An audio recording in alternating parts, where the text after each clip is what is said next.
Hello, my name is Yardeni. I'm the Therapeutic Director of the Climate Grief Fund with the American Alpine Club. And today's workshop is going to be on resilience. We'll break it down and unpack the different concepts of resilience, and we'll try to learn together how that relates to our lives and what role nature plays in building and fostering resilience. But before that, I want to introduce myself. So like I said, I'm Sky Yardeni. I use he, him pronouns. I was born and raised in Israel. Back home, I went to the military. I was in the special forces for 4.5 years, and then became a social worker and a wilderness therapist. And that's most of my work. I do nature-based therapy with many different types of people and groups. And I became the therapeutic director of the Climate Grief Fund about 1.5 years ago.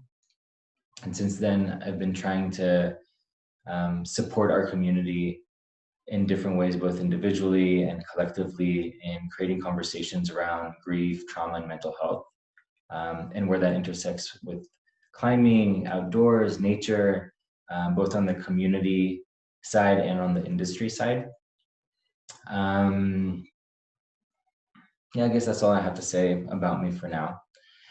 Today's workshop will start defining what resilience is and the different phases of resilience. Then we're gonna talk about what emotional regulation is, and also physical regulation, and what the connection is between the emotional and the physical regulation. Then we'll go on and talk about a certain framework of resilience. So using some metaphors and some analogies from nature to try to help translate all these words into how this really manifests in our lives. And that's going to use a framework by my good friend Lorca Smetana, who she graciously shared this with me and gave me permission to share it with others as well. Then we'll talk about self-care, what self-care really is, and how that connects to resilience. We'll move on with talking about resilient behaviors and how does that look like? Okay, so when I say I'm resilient, or when we try to behave resiliently, how does that really look like and play out in our lives? And then we'll close by talking about different tools to foster resilience. And how can I invite in resilience in my day-to-day practice?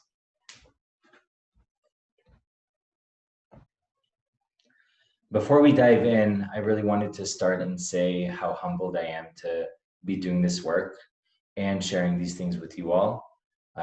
Yes, this is my profession, and I'm not the only expert. There are many other voices and many other people who are doing a lot of this work as well. And I'm just one voice and one person sharing my perspective. And all of this is also through my biased lens through which I see the world as a cis, white presenting, heterosexual man. And so that's also really important to say that, yes, there's a lot of literature and research and evidence-based content. And a lot of that I'm going to share with you. And it is through my perspective as well. And so different examples that I'll give from my my own personal lived experience with it, where I'm happy to share. And please just, when you do listen to this, understand and remind yourselves that to not take this as the only truth, because that's really important. Because there are a lot of different perspectives and ways to look and address many different mental health issues and resilience as well, because this is also the conversation around resilience. There is privilege tied into that and woven into the concepts of resilience, and it's just important to say as a I guess as a background to entering this conversation. So what is resilience really? The whole concept or the world of resilience is fascinating to me, especially because in my training as a therapist, there's not a lot of conversation around resilience. There's not a lot of conversation around how to build and foster resilience as a therapist. It's more how do we create change? How do we bring in healing? And so the conversation around resilience is so important. And us at the Climbing Grief Fund, we try to start our conversations from that place of resilience, both on an individual and on a collective level, to just see like what are the systems in place, or what are the systems that are already in place that create health, that create wellness, that create that strength to help cope in the face of adversity. And that's what resilience is. It's the process of adapting well in the face of that adversity, in the face of that trauma or stress or threats or tragedies that come along in our lives, and that happens to all of us in various degrees. And that resilience is that toolbox that we each have our own individual toolbox of what creates our resilience and helps us really cope and adapt to those different curveballs, let's say, or different stressors that come in our ways. And three things that I really see as of how resilience plays out when adversity does come is some kind of acceptance of understanding that this is a part of life, and putting things in perspective, that yes, it is what it is, and let's name it and let's acknowledge it, and to accept it and to not try to fight it or resist it. And that can also help in adapting well in a certain situation. It doesn't mean that in that acceptance we don't want to bring change, that we're victims in a certain situation, not at all. But so when I say acceptance, I mean just understanding and taking it for what it is and not making it more than what it is. And to understand that this is what's happening now, and I have agency in this. Various degrees of agency, and that understanding is also tied into the resilience. And another part is a certain aspect of positivity, of understanding that hopefully this won't be forever, that there can be another side to this. And that other side isn't necessarily a fix-it or a solution. What I mean when I say positivity, or another side to it, is that there can be certain positive outlooks or outcomes from whatever source of stress or adversity that comes my way, and I don't have to succumb to whatever threat or stressor comes in our way. Connecting to the allowing piece that or acceptance piece that I referred to just a minute ago, I also want to add to that, or to piggyback off of that. And by accepting, I'm also allowing myself to be transformed and changed by this experience. And there is choice and agency of how certain experiences transform us, and there are things that are out of our control, and to just understand like what is in our control, and to try to bring agency to that, and to allow and to accept what we don't have control over. I know in my life, in different transitions and different things that happen to me, I try to really see it that way of, okay, this is challenging, this is hard. What do I have control over? Where can I bring choice and agency into whatever is happening, and what I can't? what is beyond me, what is just not in my realm or scope of control, and to just like accept that. So I guess that's what I was saying about the acceptance piece. Another thing that I think about when talking about resilience, especially as a veteran and as someone who was trained in certain like counter-terror and combat, and that sense of what resilience is or can be, from a maybe militaristic or traditionally masculine point of view, is that resilience can seem like a shield or a barrier between myself and something that is threatening me. And the thicker that shield is, or the more resilience I have, the harder it is for that threat or that stressor to penetrate that shield and hurt me or harm me.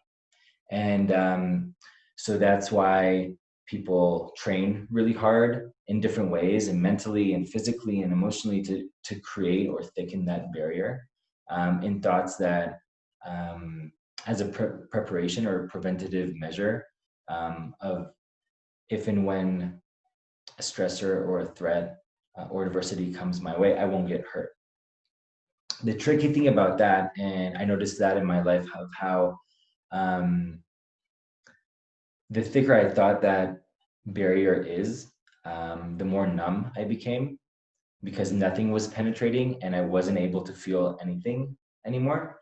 And so I think the concepts of Brene Brown, when she talks about vulnerability, is to have a conscious engagement with that barrier or my resilience, of how much I lean in, how much I open up, how much I engage in a certain situation, how much I allow whatever experience to transform me and shape me, and whatever resources I have in my toolkit of resilience to help me adapt well or cope well with whatever adversity is coming my way.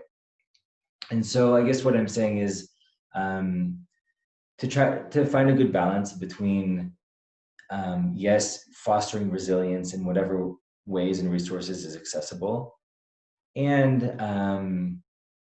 to allow myself to be penetrated by whatever is happening, to allow myself to be touched, and to not shy away from pain, because that is also a part of life, and a transformative part of life as well. And to sum up the definition of resilience, the way that I see it, is to have enough resources to not let myself be overwhelmed by a certain experience or a situation. It doesn't mean that I can't feel. It doesn't mean that I can't feel pain or anger or fear. It means that those emotions or those experiences don't overwhelm and overcome me, to a place where I'm not present anymore. I'm not in control. And the stress doesn't overwhelm my nervous system as well. So I'm still present. I'm still here. I'm still able to listen and register information and respond from a place of control, and not get overwhelmed. So that's what resilience means in this context of stress and adversity. And this can be applied into climbing. This can be applied into conflicts and other stressors that come our way. So let's say last year I was climbing in the Wind River Range, and I was belaying my partner to the top, to the summit of Warrior 2, which is a formation in the Cirque of the Towers in the winds. And suddenly a storm came, and I felt extreme pain in my head, and I thought it was hail at the beginning. And then I realized that it was electricity building, and I might be in the middle of find myself in the middle of a lightning storm within seconds. And I'm wearing all the hardware, maybe like 30, 40 pounds of metal, and I'm on the summit peak of this tower in the Alpine, very exposed, and I'm belaying my partner, and he's coming up, and fear and pain like come, and I feel it, and I feel it strong, and there's nothing really I can do because I'm belaying him. I'm not going to stop belaying him. So I keep breathing, and I try to think out the scenarios of what is happening now and what will happen after he comes and meets me at the belay. And so there was no time for any summit selfie or summit apple or anything. And through that whole experience, I went in and out of regulation and dysregulation. I had my toolkit. I knew what I was doing. I knew that we needed to get the hell out of there quick, and that this was a really dangerous situation, and that there's the potential of me losing my shit. And that's just one example of many in the mountains of where resilience can come into play and help respond to a situation where I can still be present, I can still be regulated, and affect my decision making process well, and try to be safe and to get us out safe. And luckily we did. And so that's just one of many different examples of when this can be helpful. And so I've been talking a lot about regulation, emotional regulation, and physical regulation. And so let's unpack that a bit of what that really means. So when I say regulated, I mean that in my brain, in my mind, I'm, like I said, I'm present, I'm here, I'm not anywhere else but here.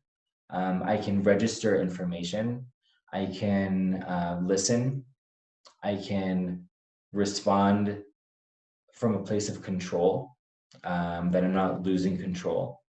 So whatever's coming out of my mouth is intentional. It's going through the pathways of my brain, and it's not coming in from a place of reaction or an automatic response. And I feel clear. I'm focused.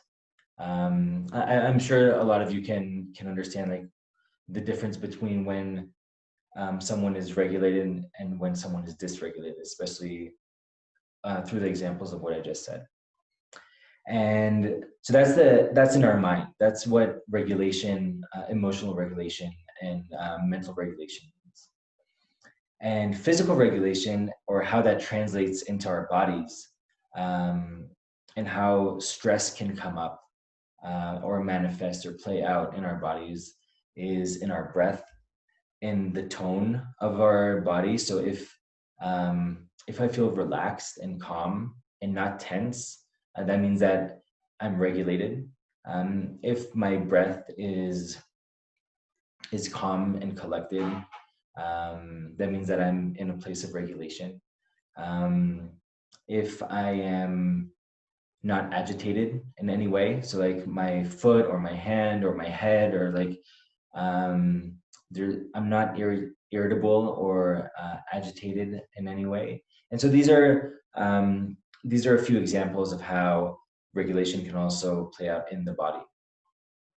And what I believe is that the more resilience one has, the more likely that person can respond to a stressful situation in a more regulated way. So that's the connection between resilience and regulation. The next thing I want to talk about is a framework. So before we continue with all these different terms and education and try to understand, let's just pause for a second and talk about an incredible metaphor that my good friend Lorca Smetana, out of Montana, she shared with me a really interesting way of looking at resilience. And I'm going to just share my screen for 1 second. Here. And so what she says is that Our resilience is like an alpine lake. So this is a photo that I took last year in Rocky Mountain National Park. That's the diamond. And this is Chasm Lake. And this is just like one of many alpine lakes, but this is one that I love and that wanted to use this as an example. So what she says is that our resilience can be looked like as an alpine lake. And what she talks about is the amount of water that is there, the amount of resources, the amount of wellness and health that is there. So the water represents the level of resilience one has. And she also talks about the quality of water. How clear is it? What are the different components of the water? So it's not only quantity, it's also quality. And as you see here, there are a lot of different sources of water. So like, what are all the sources that are feeding this lake? What are the different resources in my life that is filling up my toolbox or my lake? And so let's say, for instance, in my life, I have my community and my relationships and my family. I have my relationship with nature, and I have my work, and I have rock climbing and different hobbies and music and my body and art, and so many things that I do or that are in my life that feed my lake.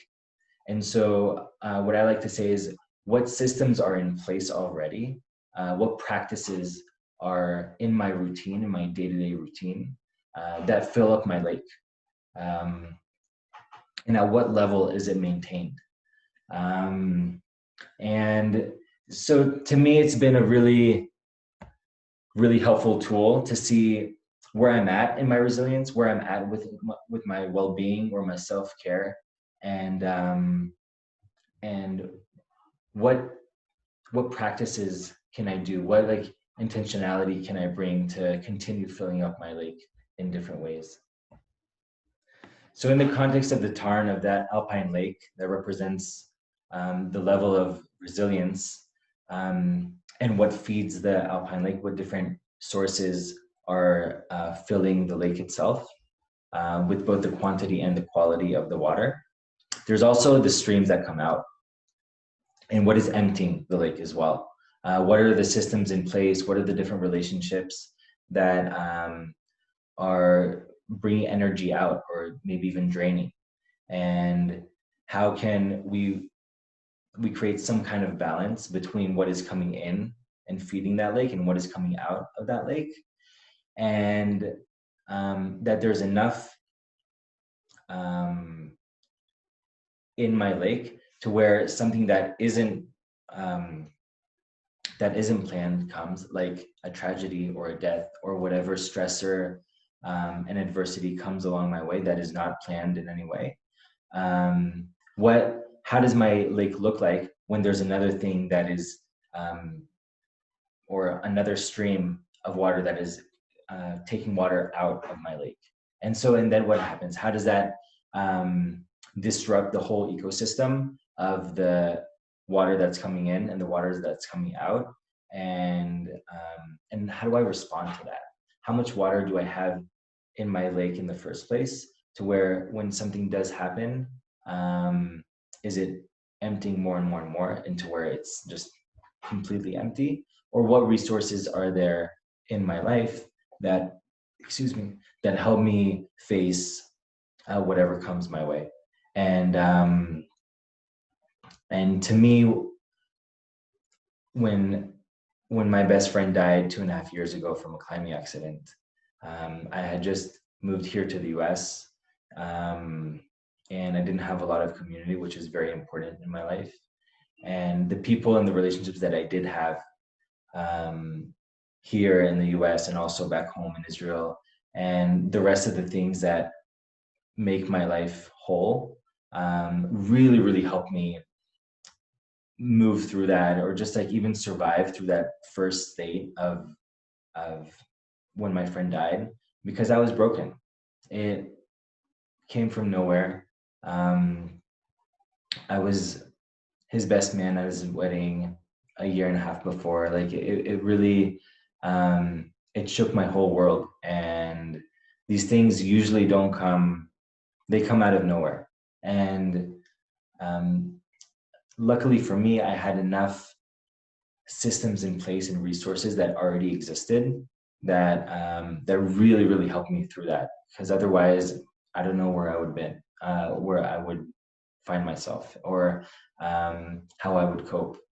And after time went on, and like 6, 7, 8 months after his death, those different systems, they fill their part or their role, and then I needed new systems in place. What was helpful at the beginning didn't necessarily serve me, 6, 7, 8 months down the line, and so I needed to always reevaluate and revisit what those resources are, what is really helpful for me, what is healing to me, what is filling my lake to a place where I have enough resources to really cope with whatever is going on. So before we move on, I wanted to invite you to pause this video and take a moment to reflect of how your lake looks like. You can draw it, you can envision it. Try to envision the quantity or the level of the lake, how full or how empty it is. Envision the quality of the water and how clear it is, or how like murky and thick it is. And also envision what are those sources that are feeding the lake, the different streams, the different glaciers, the different springs that are just feeding the lake. What are they in your life? Who are they in your life? And also, what are the streams that are coming out of the lake? What is that? What is taking away your energy? And a lot of that is functional and important.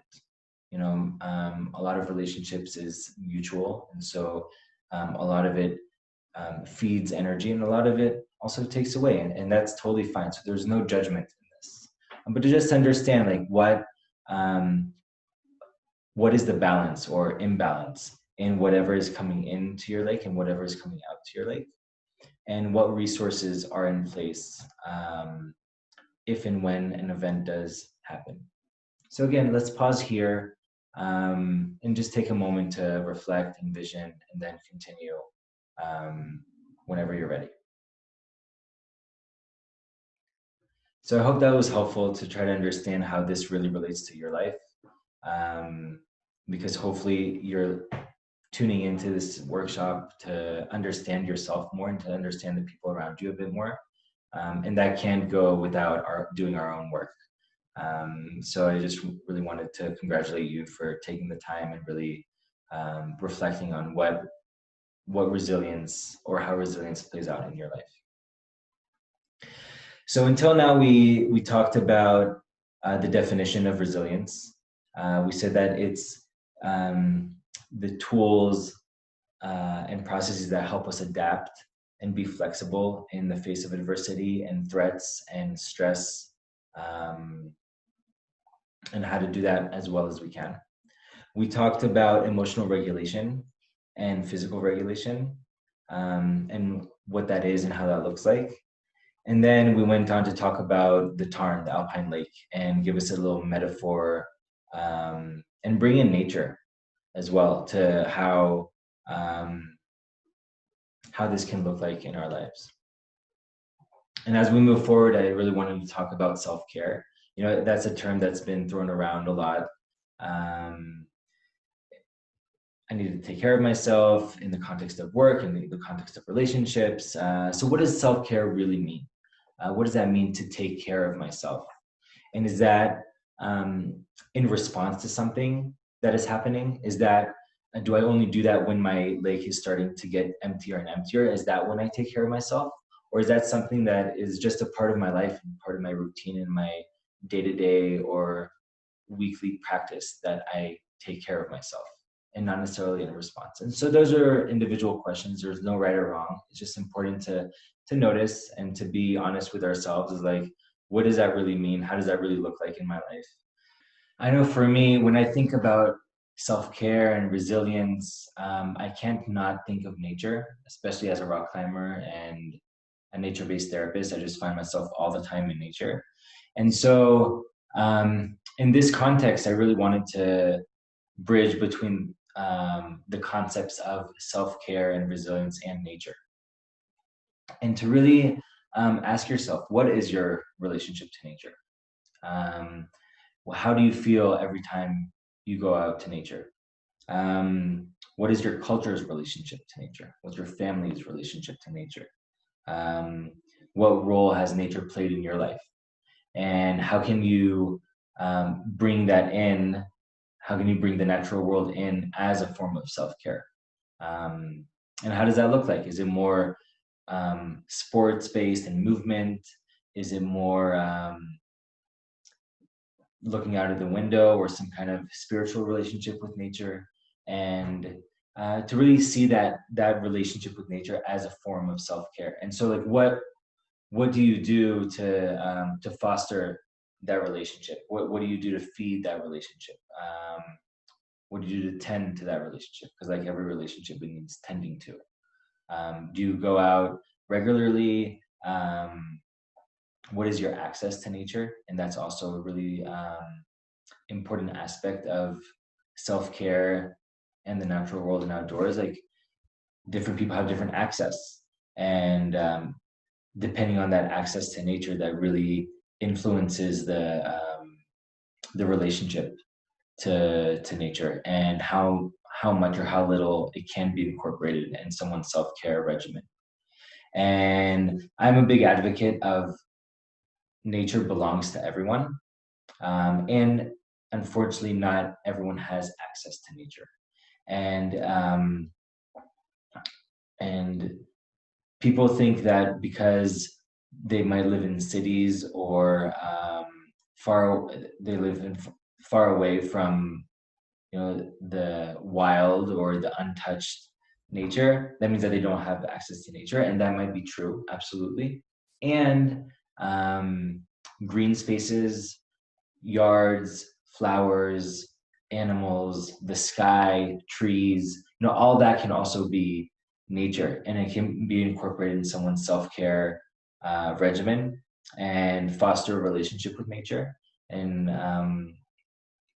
so I just wanted to highlight that being in nature as a form of self-care doesn't necessarily mean that you look 360 and you can't see any human-made thing, no antennas or cars, that you're really remote in the mountains or in the woods. It can also be on a piece of grass. It can also be under a tree. It can also be just looking at the sky and seeing the clouds roll. So people have different relationships and different access to nature, and based on that, it really impacts how that can feed into someone's self-care. So that's just important to say. And like I said before, when thinking about how that relationship looks like, when is it in the form of being, more static, more slow, more observing, more in awe, more of listening and being with nature? And when is it doing something? Is it, for me, it's rock climbing or running or hiking or backpacking, and for other people it's skiing, and taking walks and mountain biking and so many other forms of being outside, or doing things, being active outside. And so what is your form of self-care in nature? Is it more the being, more the doing? Is it a balance of both? What is your go-to? What is your default? Where do you want to grow in? I know for me, my default is I'm more of a doer, and that doesn't always serve me. And so when I notice that I'm doing because that's my automatic, and I go rock climb and I go like do all these hard, difficult things, that I miss. I miss a lot of things in the way. And so even though those are my automatic defaults, where I want to grow more in is to slow down and to relearn what it is to be in nature. You know, open up a hammock, sit next to a creek, open a book, go on a walk, sit, stuff of that nature is really beneficial for me. And I know that that's not always how I'm wired. And so I just need to be more aware and intentional about how I spend my time in general and in nature, and what kind of relationship not only do I already have with nature, but what kind of relationship do I want with nature. A few more things around self-care and nature is something really incredible about a relationship with the natural world is there's a lot of work with our senses. A lot of, you know, the sight and the hearing and the smells and the touch and even the taste are really heightened in nature. There's a lot of stimuli around us in nature, and it can really bring aliveness. A lot of people can feel really in tune and present, and like smell all these flowers and hear all these waterfalls or birds and see all these beautiful colors. And also touch the bark, touch the rock, touch the ground, touch the mud and the water, and just so many different senses and stimuli out there that can really enhance self-care when being out in nature. And so even just pausing and noticing like what of my senses are activated right now. What am I really smelling? What are all the different things that I'm smelling? What are all the different things that I'm seeing that I can see around me? What are the different shapes and sizes? What are the different things that I can touch, and what are the textures? And once once anyone slows down enough to really pay attention to the sensory awareness, that's a level of mindfulness that can also really just increase and enhance one's regulation, one's resilience, and one's self-care. And especially if that's a practice, that's always something that we can turn back to. So if I find myself in a dysregulated place, and that means that I'm not in control anymore. So it's called like my lid is flipped, and we'll get to that in the next in the next workshop. So I'm not in control anymore. I'm not grounded. Those sensory awareness practices, especially in nature, can really help bring myself back online and bring my regulation up, and so I can engage in whatever situation or experience in a more regulated way. Next thing I wanted to talk about is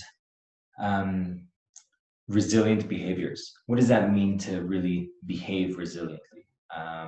What are the different actions and behaviors that one can do to both increase and maintain a level of regulation and resilience?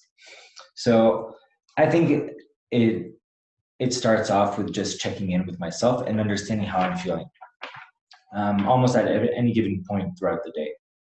What is my regulation levels? Am I regulated? Am I in control? Am I present? Am I grounded? Or am I dysregulated? Am I not in control? Am I in a reactive state? And to just understand and bring awareness to where I'm at on my regulation level. So that's the first thing. And there are just different indicators, as we mentioned before, of how I know if I'm regulated or not. To just check in with myself both physically and emotionally and mentally to understand like what my state is. And then understand, what do I need in that moment? If I am dysregulated, what do I need? What can help me become regulated? What are my different techniques? Do I take a few breaths? Do I count to 10? Do I squeeze and tense and let go? Do I need a hug? And that also connects to Maslow's hierarchy of needs, what are my basic needs around shelter, food, and water, and sleep. And so maybe one of those needs aren't being met. And so maybe I need to eat a snack, or to drink some water, or to take a nap.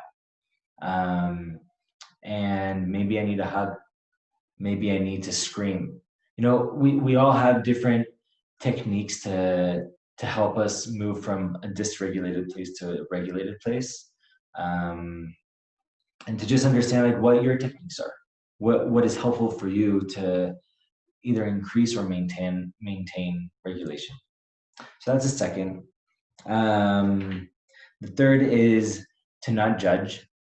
Wherever you are at, wherever your level of regulation and resilience in that moment is, to not judge, or to try at least to be gentle with yourself and wherever you find yourself, because that inner critic usually fills our minds with so many negative messages and voices of I'm not enough, I'm not good enough, I'm not strong enough, I'm not smart enough, I'm not whatever enough. And to remind ourselves that this is just a part of life. Riding the wave of regulation and dysregulation is a part of everyday life, and us as humans in a lived experience, that's just what happens to everyone. And so just to put that in perspective, and to try to not judge where I do find myself. And what can be helpful after not judging and understand that the inner critic and that judge is online, is to connect to other sources of information, because the only source of information I have is that judge, that critic. And maybe I need to connect with other sources. That might be a friend or a colleague, or a piece of writing that you did in the past. That might be a therapist, or whatever other external sources of information that is not necessarily here, because the only voice that is dominating at that moment is that inner critic. And so it's usually not serving and not helping the situation to move through back to a regulated place. So we said checking in and bringing awareness to where I'm at, understand what my needs are, especially around basic needs, and then what other techniques I have to help me move from a dysregulated place to a regulated place, or to just maintain a level of regulation. And then non-judgment, and to be gentle with ourselves wherever we do find ourselves at, and then connecting to other sources of information. Lastly, and as we come to a close, I want to go over some tools that can foster resilience. Before we talked about some practices and behaviors, and now what are things that, and those are day-to-day or in response to stressful situation. And these are more things that we talked about resilience as systems in place that are resourceful, that are nourishing, that are increasing wellness and health in our life. And so these are a few tools and practices that we can all do in our day-to-day that are proven and shown to fill up the lake.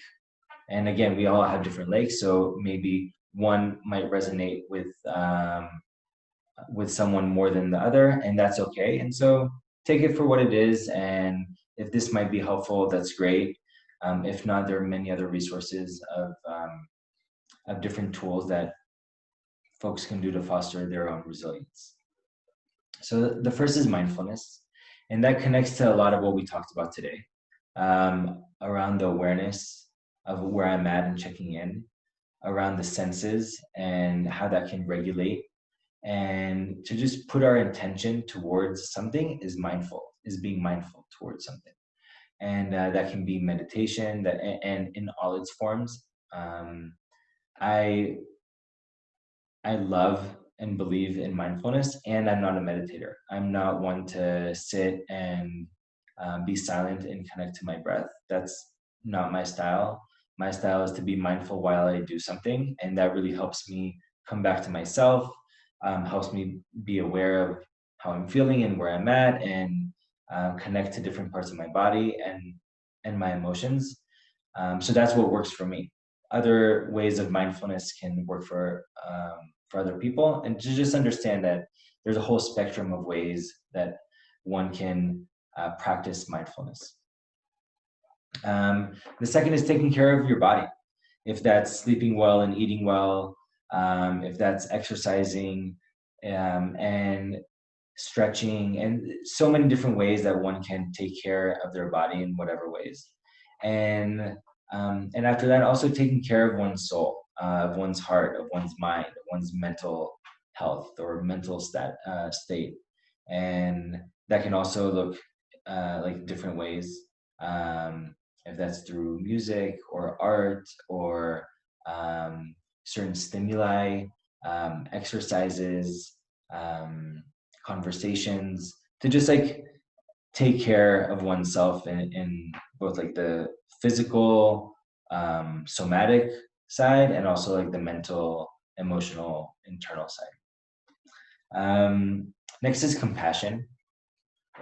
It's shown that the more compassion one can bring into their life to others, that's an indicator of of a higher level of resilience. And so if I'm able to understand where someone else is at and really be empathetic to someone's situation, that's a sign of me being in a more resilient place, of not taking things personally, of not being overwhelmed or overcome by a certain situation, and just bring compassion and understanding towards that person. And obviously with boundaries. A big part of resilience is also understanding where the line is between compassion and understanding, and that's not okay.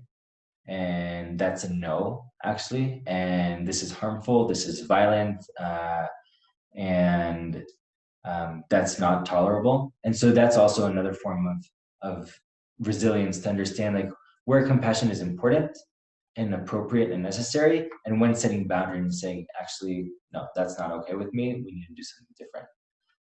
And that also connects to victimhood, I think. And it's, I also acknowledge in myself that that's something that is tricky to talk about because of my social identities, because in social constructs, I'm someone in my body is usually not the victim, but actually the oppressor, the perpetrator.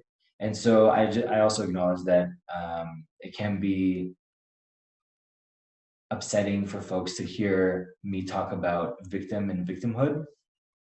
So I just want to acknowledge that, and take it for what it is. And there are a lot of people out there that also talk about victim and being a survivor, and where the agency is. And so if we talk about adversity and seeing a situation or an event, that my framing is, this is happening to me, rather than I have agency here and there's choice.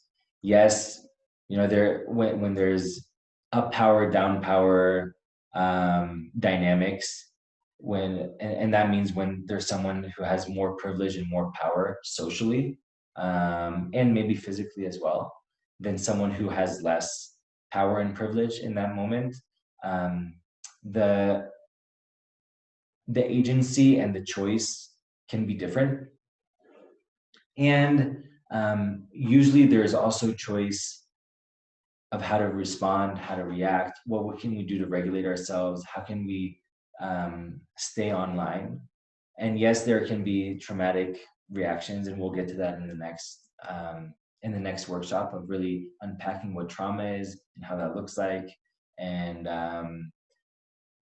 what happens to us when we find ourselves in a traumatic state, and what can help us move from that traumatic state to a more regulated place. So that conversation is important, and we will get to that in the next workshop. And for now, the notion of agency in an event, to remind ourselves that I can survive this.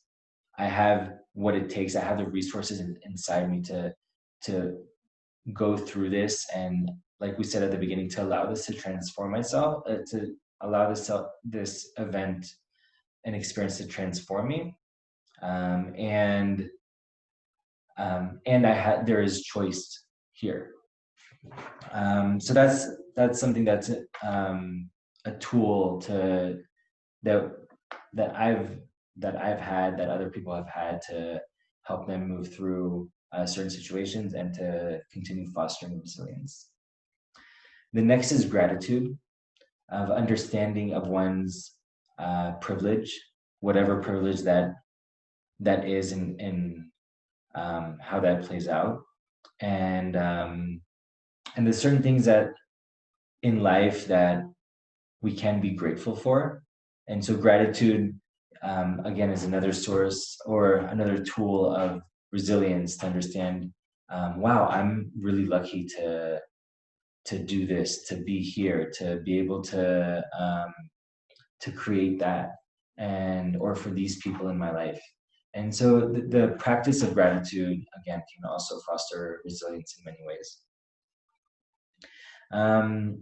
Next is letting go. And we talked about at the beginning, to try to control what we have control over, and what we don't have control over, to accept and let go, and understand that there are limits to what I have agency and what I have control over, and the rest to try not to worry about too much, because that will happen regardless. And I can anticipate, and I can plan ahead, and that also very much connects to my resilience and my toolbox.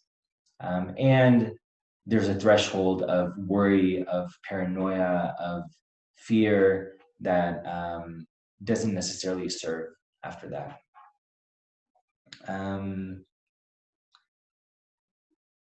And the last is setting boundaries, which we've talked about before. So a really important tool of resilience is understanding where I end and where other begins, and the boundaries that take care of me.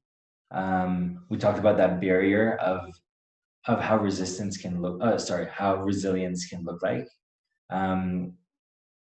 Of not allowing everything to penetrate and harm me, and allow myself to be transformed by a certain exchange of an event or an experience, and when to set a boundary and say no, that I don't tolerate that. That's not okay, especially when it comes to violence, to oppression, to any harmful behavior or situation. That there can be some agency in setting a boundary. That's really important. And it really does create and increase that resilience, because another form or another way to see resilience is when a traumatic event happens, the more resilience a person has affects the impact of the trauma afterwards. So let's say I went through a certain traumatic event. I can talk about being in combat and war back home in the Middle East, and the amount of resilience I had. Let's say I had a certain amount of resilience, and so that helped me navigate the trauma that was created during being in combat and being in war, and so that I can be here with you today and talk about these things and live a life of fulfillment and purpose and happiness, with the struggles and with the certain like living with it and integrating those things into my life. And it did help me navigate those certain experiences and lessen the negative impact that it had on my life. So if you've made it this far, good for you. I just want to recap everything that we went through during this workshop. We started by defining what resilience is and the different aspects of it.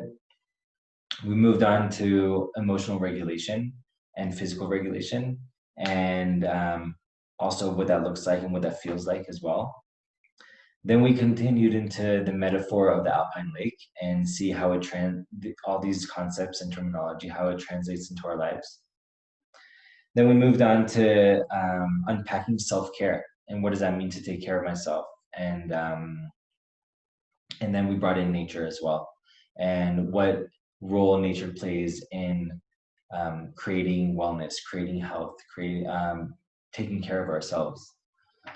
Then we talked about different resilient behaviors and actions and practices that one can do both in response to adversity and also to maintain or fill up our lake.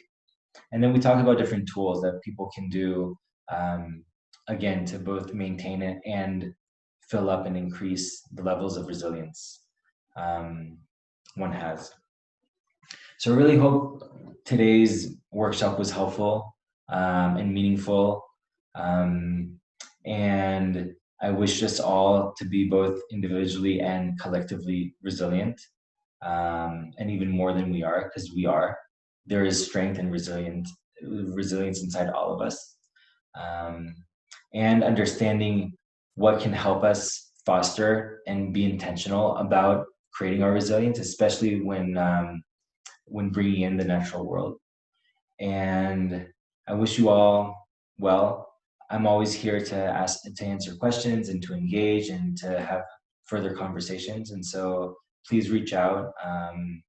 And I hope to see you next in my next workshop about trauma and grief and the concept of healing with nature and the natural world.